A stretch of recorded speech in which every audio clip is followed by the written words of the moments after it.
Go free lesson of the day. I told you all that we needed to be shaming anti-whites for being anti-white. Absolutely shame the hell out of them. It is immoral to be anti-white.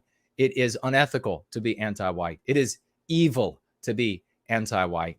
The shaming will have its biggest impact on white anti-whites. And I also mentioned that because we as a people have demonstrated that we are prone to feeling guilt. We need to make it a norm.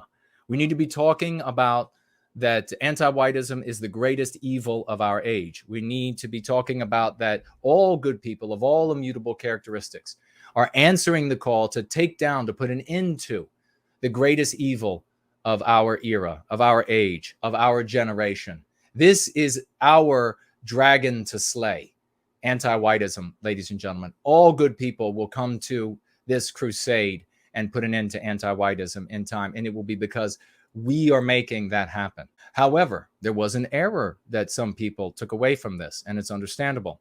And that is the error of shaming white people for being white and anti-white. No, you just shame them for being anti-white. All anti-whites, irrespective of their race, should be shamed for being anti-white.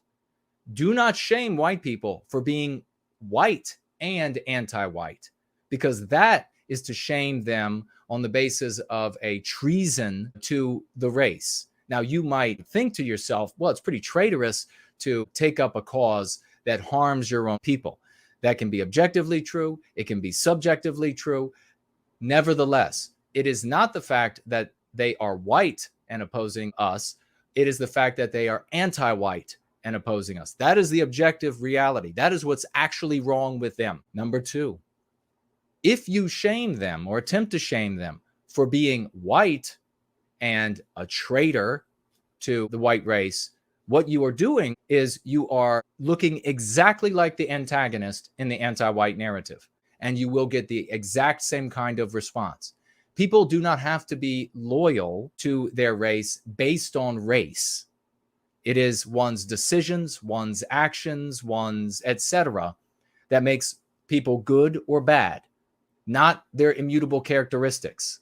It can be a little difficult to understand, maybe at first, especially when you grow up in a white sympathetic sphere that is LARPing like there's no tomorrow to a Hollywood version of the 1930s. But the reality is that it is the decision to think and be anti-white, act anti-white, that makes a person immoral, that makes a person unethical. So never shame a white person for being white and anti-white.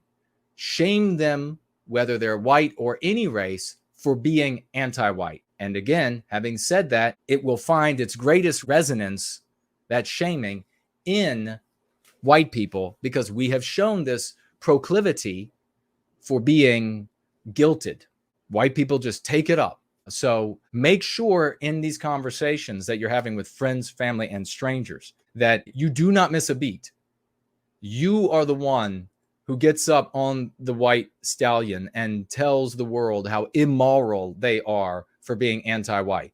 You are not immoral for defending Western kind, for protecting Western civilization. And again, you can point out to those family members or friends or strangers who are very timid and they're worried about wavering at all, stepping it all away from the anti-white narrative. You can inform them that non-white people are collateral damage, and everyone in this attack on Western kind, and everyone is going to suffer Western civilization losing its identity, becoming something tyrannical, becoming something that is more reminiscent of banana republics or third world tyrannies, etc.